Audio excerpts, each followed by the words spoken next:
Welcome back to the show. We got a great one lined up. Somebody roll that beautiful intro.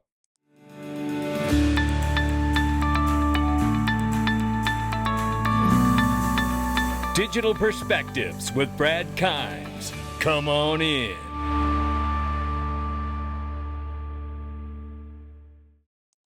Welcome back to the show. You could get your free account right now if you go to XRPwealth589.com, ladies and gentlemen. I'm telling you this. I know some of you have heard this. You're probably driving. Maybe you're at work or you don't have time to look at it right now. XRPwealth589.com. I'm telling you this because so many people are tired of not having human customer service. And it's because you get all of the benefits at this exchange that you would anywhere else. Multiple layers of security. You know how this works, but the reality is you've never experienced customer service like you have with Caleb and Brown. This I can tell you. Institutional grade custody, free. No hidden spreads, no hidden fees, one flat rate. This is what I'm talking about. You can actually make an appointment and speak to someone without having to wait weeks and weeks and weeks with doing so. That's what I'm talking about here. This is an amazing experience. Don't mess around. Start getting the best night's sleep you've ever had since you've been into crypto and open your free account today. $3.39 trillion market cap for crypto. Now, the market's off 4.8%, but I'm not worried. Are you scared? If you're scared, say you're scared.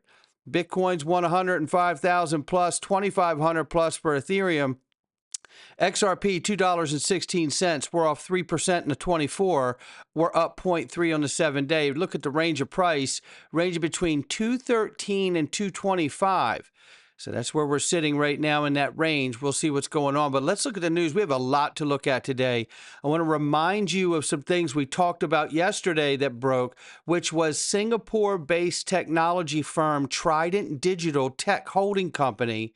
And they have announced its plans to raise $500 million to buy XRP. Well, by the way, that's like 224 million plus XRP. Remember that number. We're going to talk about that in a minute. Lots to talk about here. Again, Treasury Secretary Scott Bassant says dollar-linked stablecoins could hit a $2 trillion market cap, calling it a very reasonable number that could strengthen the dollar's global position. That's exactly what's going on here. That's exactly what this is about.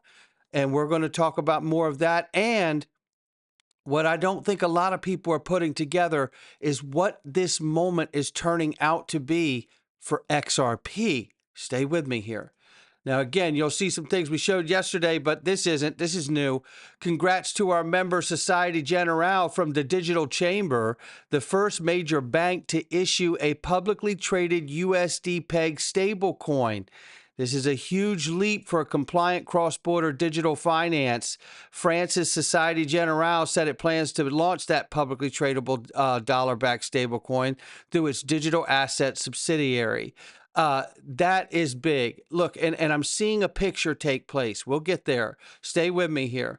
And then this right here, Ripple's Brad Garlinghouse says XRP could capture 14% of Swiss global volume. Ripple CEO Brad Garlinghouse said the XRP token could capture 14% of the volume carried by SWIFT, the global interbank messaging network, within 5 years. Speaking at Apex 2025 in Singapore, he framed the prediction around XRP's utility in transferring funds internationally. He said there are two parts to SWIFT today, messaging and liquidity. He added that liquidity is owned by the banks and, quote, if you're driving all the liquidity, it is good for XRP, so I'll say 5 years, 14%. Ripple is angling to compete on the liquidity layer, arguing that the ability to move capital seamlessly, not just communicate transactions, will let it gain market share.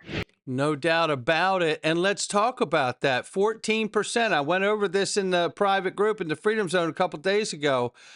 14% of SWIFT total volume annually. We would need a reliable figure of SWIFT's annual transaction volume. SWIFT facilitates approximately 150 trillion per transaction per year.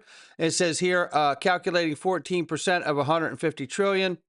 Comes out to 21 trillion, but there was also remarks here, given the wide range of estimates, 21 trillion is a more conservative and commonly cited figure based on Forbes payments data, while 175 trillion reflects the lower end of higher estimates from X posts and other places. So I took the 175 trillion because it was suggested that it could be anywhere from 1.25 quadrillion to 7.3 quadrillion, and 14% of that is 175 trillion.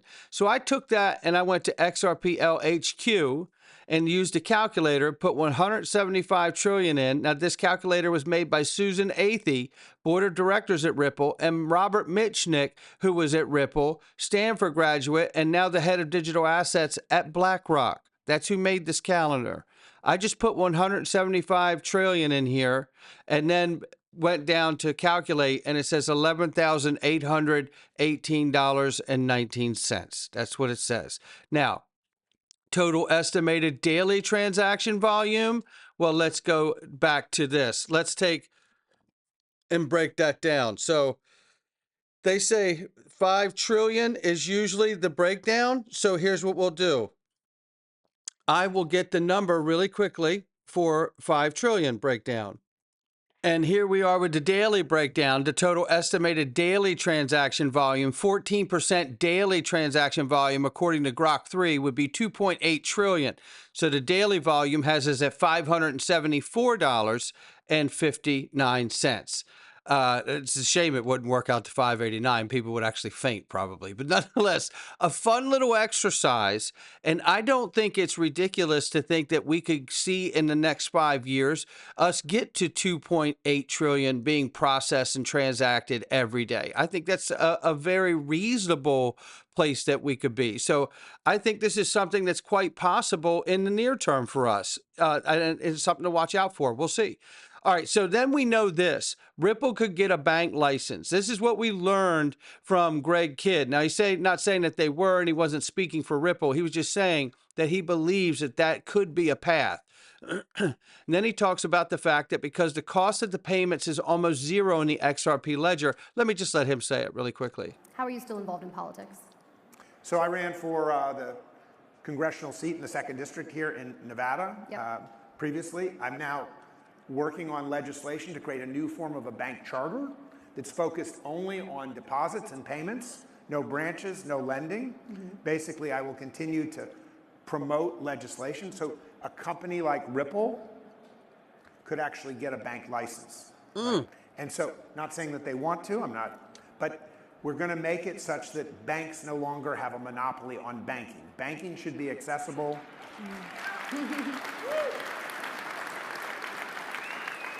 So think digital wallets, think remittance companies, could be retailers, like all of those should be able to be, and I believe that in the future, not the very far out future, but the cost and price of payments, because the cost and price of payments is almost zero on the XRP ledger, there's no reason that payments shouldn't be universally accessible and the price charge should be zero. It's like a public good, and that means banking is just basically like breathing the air.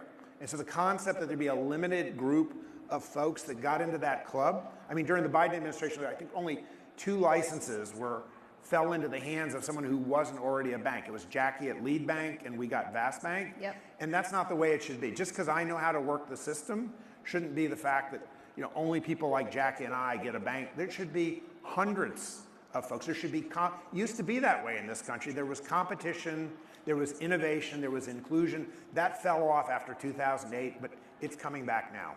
There you have it. Now let's look at this clip because Greg spit and fire again. Very short clip. Take a listen. This all matters where I'm taking you.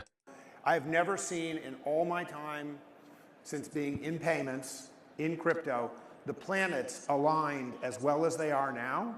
And so amazing things are happening. We couldn't be more excited to be able to finally take everything that's on the ledger has a crypto address and a bank account routing number. Because he's just tied it into Vast Bank. It's not like there's this and this, and it's one ledger, dual addressed. It's like in the old days, they used to have CDMA and GSM phone. Somebody finally said, why don't you just make the phones do both? Or 110 volt, 220. Now everything is one thing, But the ledger of record, make no mistake, is a crypto ledger like the XRP ledger. My God, that is a credible statement. And what he's saying to me that I'm taking away from that is quite simply that everything from the legacy side is now connected to the XRP ledger digital on-chain economy. And it is, make no mistake about it, a ledger of record. Meanwhile, Circle officially launched on the XRP ledger yesterday. Huge milestone and integration of stablecoins with decentralized financial infrastructure. Then we see this layout right here from Ashley Prosper. Give her a follow. June 11th, OUSG on the XRP ledger, which is tokenized U.S. Treasuries in conjunction with BlackRock. Vivo Power and Flare partnership marks major institutional XRP Treasury move. EVM sidechain announced for Q2. June 12th, USDC, XSGD, Europe, and RLUSD and USDB on the XRP ledger. Ripple and SEC file second joint letter to Judge Torres, June 16th. Ripple and the SEC status report deadline. Judge Torres could have issued her order by this time. June 17th, the Senate to vote on the final passage of the Genius Act. June 17th, again, deadline for Franklin Templeton Spot XRP ETF. June 17th, 18th, FOMC meeting. June 25th, pro shares data for XRP ETF. There is a lot in a very short window of time here, ladies and gentlemen. And then going further, Amazon and Walmart explore launching their own stable coins per Wall Street Journal. And then I'm reminded of this. Brad Garlinghouse. I mean, I'm not sure is the short answer. I think stable coins as a category, I think, have a role to play, particularly in domestic settlement. I haven't yet seen exactly where the U.S. is going to come out here. Other countries around the world clearly are doing more ahead of the U.S. and how they're kind of approaching central bank issued digital assets. What's confusing to me is why do we need 10 different U.S. dollar stable coins or 20? It's such a great point. Now let's talk about that a little further. Here's what Brad Garlinghouse just said at Apex, that Ripple once held Circle mint 20% of all USD in circulation. You have to think about the impact of this. Listen to this clip really quickly. JPM coin has been out in the world as a concept for like 6 years, I think. The challenge is if JPM does this, is Citibank going to accept JPM coin? Great is question. B of A going to accept? Is DBS? Is MUFG? And so you almost need a neutral player and neutral players. And look, I think Tether is going to continue to be successful. I think USDC is going to continue to be successful. I also think there's an incredibly exciting opportunity around RLUSD. The momentum is very positive. One of the things that people don't know, I've said it a little bit publicly, but there was a period of time where Ripple was minting 20% of all USDC. Yeah. And so, people ask me, why did you guys jump in? And well, we're already minting. We were, if not the number one minter of USDC, we were number 1 or 2. Mm-hmm. And I said, well, wait a minute, why don't we actually lean into this market, particularly around our customer segment, around institutional use cases.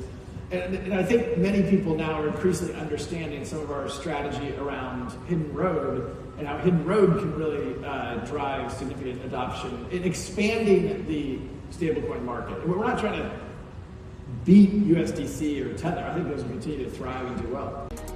They're focused on the enterprise back end and the enterprise backside.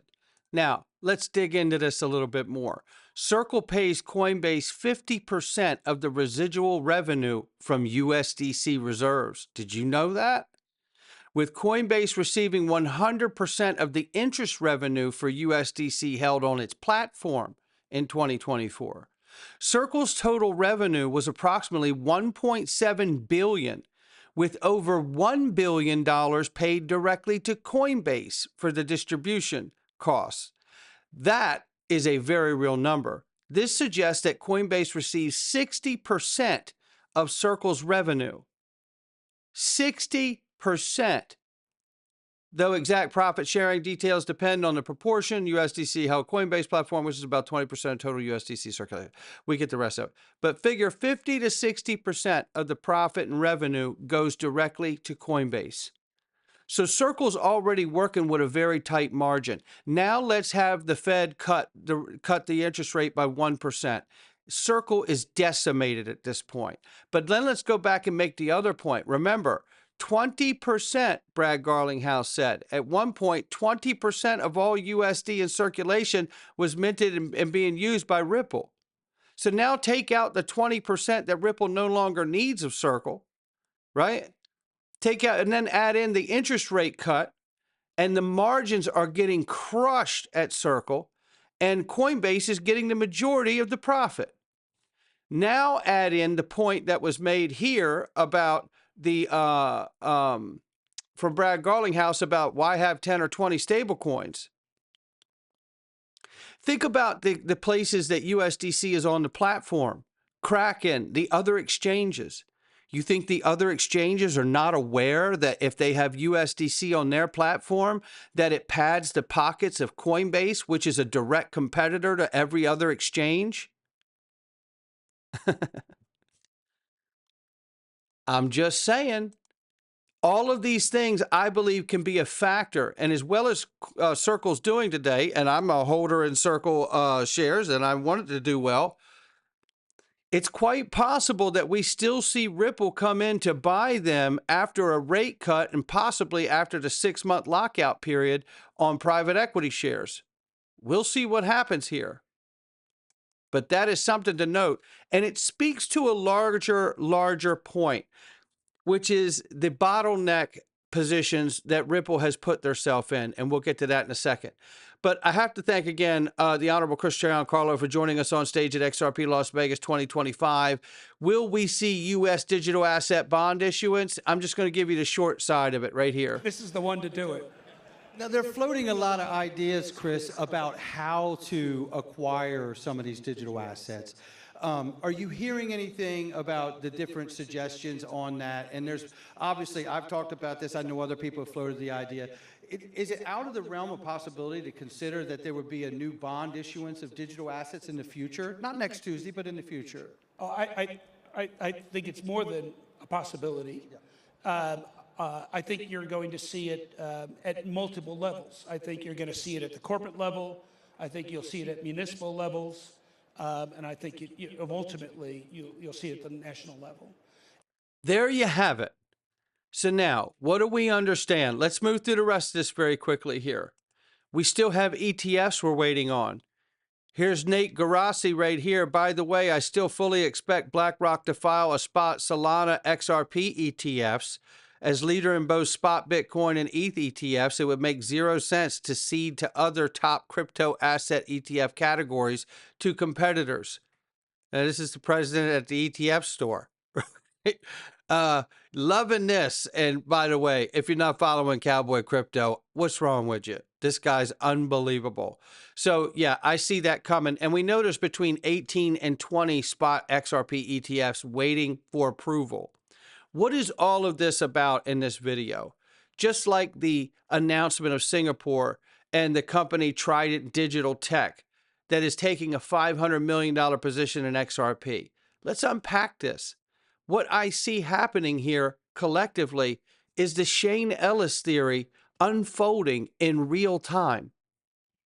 The corporates, the institutions sucking up XRP liquidity off of the exchanges right before our eyes. Make no mistake about it, a $500 million commitment for an XRP Treasury is 224 million XRP plus, okay?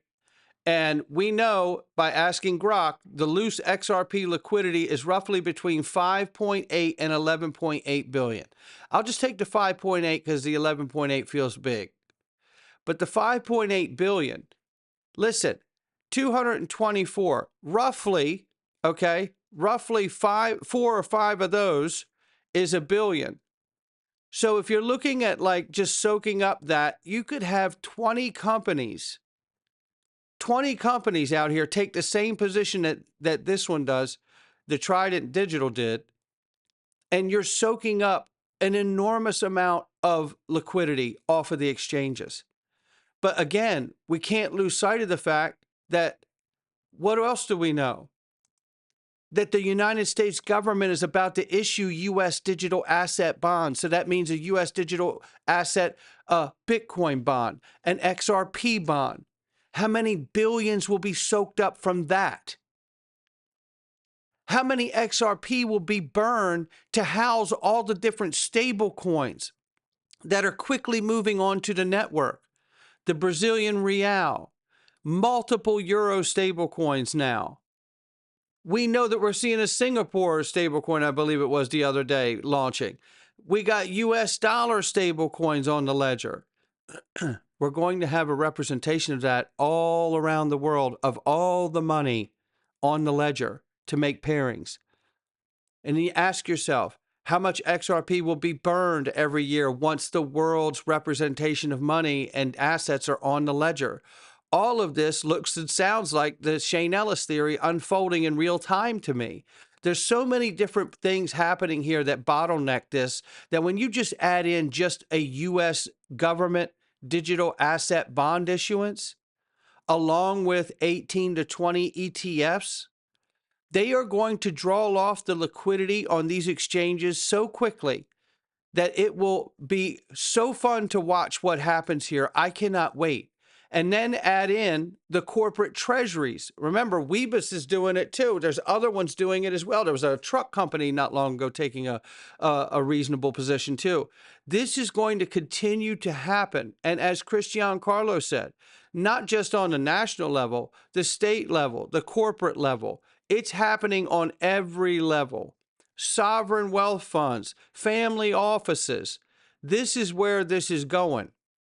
And it's exciting to me because once they draw that liquidity off of these exchanges, the only ones left to do any selling to are you and me. And I'm not letting it go for nothing. That's all I can tell you. So this gets super exciting when I look at this and see the position that I do believe what we're watching now is the flywheel effect and the Shane Ellis theory all starting to unfold in real time. And remember, we're about to get legislation that puts away the gray areas and the issues of what I can or can't do forevermore.